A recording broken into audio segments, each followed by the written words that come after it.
పార్దు అలా చూస్తున్నావు? అబ్బే అదేం లేదు, క్యాజువల్గానే చూస్తున్నా. కాదు, నీ కళ్ళల్లో ఏదో స్పార్క్ ఉంది. ఏదైనా ఉంటే చెప్పొచ్చుగా. ఏమన్నా అంటే? నీలో ఉందిగా, దాచుకోవడం ఎందుకు? నేనేం అనుకోనులే. చెప్తే ఒప్పుకుంటావో లేదో అని. ఒప్పుకుంటానో లేదో ముందు నువ్వు చెప్పొచ్చుగా. చెప్తే ఒప్పుకుంటావా? ఒప్పుకోను అనుకుంటున్నావా?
పార్దు, నాకు భయంగా ఉంది. ఇక్కడ ఏం జరుగుతుందో కూడా నాకు అర్థం కాలేదు. మనం ఇక్కడి నుంచి వెళ్ళిపోదాం.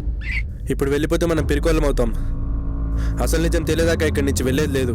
జాబుద్ది ఏమొద్దు, నేను ఇక్కడి నుంచి వెళ్ళిపోతా. ఆగు, నీకేమీ కాదు, మేమంతా ఉన్నాం కదా.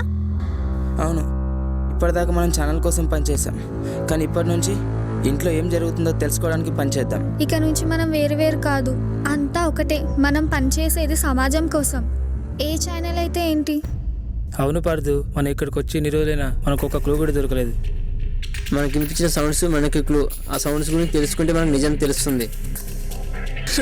అవి నిజంగానే దెయ్యాలరా. దయ్యాలా?